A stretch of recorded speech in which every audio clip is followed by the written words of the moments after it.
औरिया साहब, वज़ीर-ए-आज़म शहबाज शरीफ साहब अपने आप को सेफ साइड पे या अपनी फैमिली को सेफ साइड पे इस तरह से उन्होंने आज किया कि इसमें मैंने ना किसी ने फेवर मांगी, ना मैं ये ऐलान कर रहा हूँ मैं फेवर दूंगा, ना मैंने कहा कि ऐसा कर लेंगे, हमने कहा सोचेंगे। और फिर जिस मशीनरी के हवाले से बात हो रही है, इमरान खान साहब के दौर में ही उसको इंडिया से मंगवाया गया था, अब ट्रेड बंद हो गई है, नुकसान हो रहा है, कुछ तो सोचना पड़ेगा। देखिए, पहली बात तो ये है कि फैमिली बिजनेस जो है ये प्राइम मिनिस्टर की लेवल पे डिस्कस कैसे हो रहा है। Very true. एक इंडस्ट्रियलिस्ट है ना, एक काम क्या हर एक को ये रायत देने के लिए मरीम नवाज का दामाद होना चाहिए, या उनका बेटा होना चाहिए, या उनका भांजा भतीजा होना चाहिए? क्या पाकिस्तान में सिर्फ एक शख्स है जिसने इंडिया से मशीनरी मंगाई थी?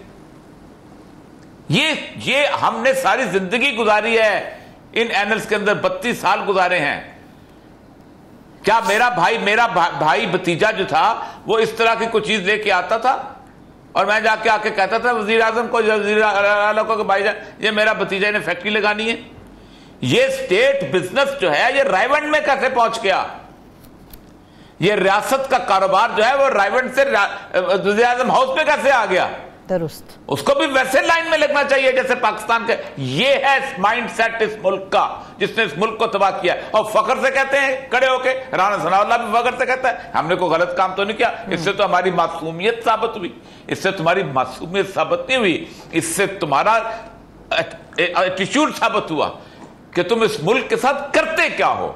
तुमने इस मुल्क को फैमिली बिजनेस बनाया हुआ है।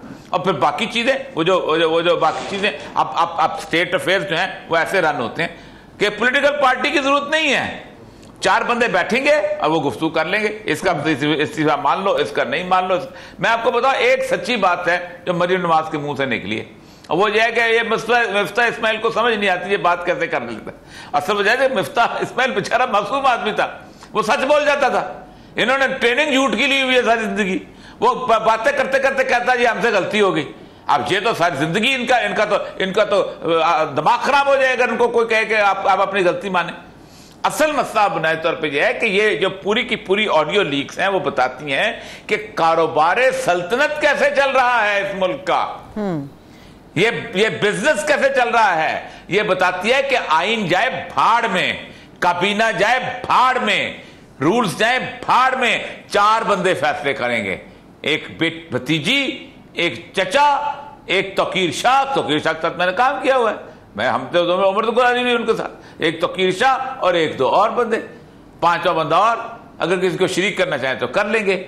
ये बेसिकली तो वो जो होते थे ना उस जमाने में सैयद बरादरान, वो जो जब गवर्नमेंट चली गई, औरंगजेब आलमगीर चला गया था तो तानाशाह शेर ये सारे बैठा करते, ये चाहते किया करते। Family business, family empire. आप मुझे बताइए, एक प्रिंसिपल सेक्रेटरी तो प्राइम मिनिस्टर जो है, प्राइम मिनिस्टर की मेज के ऊपर बैठ के गुफ्तगू करता है, कोई और गुफ्तगू उसको करना क्या चाहिए था? अगर ये हकीकत भाई सैलाब आ गया हुआ है, कहीं गंदम कहां से मंगवाएंगे, मसला बना हुआ है, तब पता चलता कि स्टेट बिजनेस हो रहा है। या आप कैबिनेट मीटिंग तो बुला लें कम से कम खुदा के लिए, और कुछ नहीं तो हमारे यहाँ अब क्या आने वाला है, गंदम का खराब है, ये तो आपके निकल रहे। आप क्या तो मसला जो है ये है हमारे मुल्क की तबाही की बुनियाद, जिसमें अवामी मसाइल नहीं है बल्कि अपने ज़ाती मसाइल को तरजीहात में रखा जाता है। एक साहब, इसहाक डार साहब के बारे में अमूमन ये तासुर जाता है कि जब भी वज़ीर ख़जाना रहे तो मुतनाज़ तरीक़ों से इन्होंने डॉलर को पीछे किया और रुपए की वैल्यू जो है उसको बरकरार रखने की कोशिश की मुतनाज़ तरीक़े से। अभी भी PTI ये इल्ज़ाम लगा रही है कि हुकूमत पाकिस्तान और स्टेट बैंक ने उनके आने की खुशी में मार्केट के अंदर डॉलर पंप किया, जिसकी वजह से डॉलर पीछे चला गया। आपको लगता है वाकई ऐसा है या फिर ये मार्केट का रिएक्शन है? देखिए, पहली बात तो है कि इसहाक डार साहब दुनिया के उन शायद इक्का दुक्का लोगों में से होंगे कि जिनके बारे में वर्ल्ड बैंक ने, IMF में और बाकी आत्मी इदारों ने ये इल्ज़ाम लगाया था कि ये झूठी फिगर्स पेश करते हैं जी, ये फच करते हैं जी। ये जो गवर्नमेंट के कागजों में कुछ और फिगर्स होती हैं और हमें कुछ और बताते हैं, और उन्होंने इनके सामने रख दी तो इनके तो माथे पे पसीना आ गया। पहली बात तो यह है कि ये जो डॉलर ऊपर होना, ये नीचे होना जो है ना, ये किसी भी माशरे की और किसी भी सोसाइटी की इकॉनमी के साथ इसका कोई ताल्लुक नहीं। इसकी फोर्सेस ही कुछ और होती हैं जो प्ले कर रही होती हैं, और वो फोर्सेस जो हैं वो स्पेकुलेशंस के साथ चलती हैं। और जैसे दलाल साहब ने कहा आपने डॉलर पंप किया उसके लिए, आप मुझे ये बताइए, एक बैंक है बहुत बड़ा जिसको दुनिया के इस पूरे वर्ल्ड मॉनेटरी सिस्टम ने कायम किया, उसका नाम है बैंक ऑफ इंटरनेशनल सेटलमेंट। ये बैंक ऑफ इंटरनेशनल सेटलमेंट ये डिटरमिन करता है कि किसी मुल्क की गुडविल क्या है, goodwill of the country. Goodwill कहते हैं उसके तमाम रिसोर्सेज के हिसाब से। और उसके बाद, क्योंकि उससे पहले होता यह था कि डॉलर जो था वो गोल्ड स्टैंडर्ड पे चलता था। 1973 में हुआ ये था कि जब उसने अपने निक्सन ने इसको बदल दिया था, क्योंकि फ्रांस ने डिमांड किया था कि हमारा $2 बिलियन का गोल्ड दे दो, तो अमेरिका ने तो गोल्ड खर्च किया हुआ तो कागज चला रहा था। तो उस कागज के तहफ़्फ़ुज़ के लिए, गोल्ड के तहफ़्फ़ुज़ के लिए 73 में इसको गुडविल ऑफ द कंट्री के साथ एसोसिएट किया गया, और साथ पेट्रोल की प्राइस जो है वो इसके साथ डाल दी गई।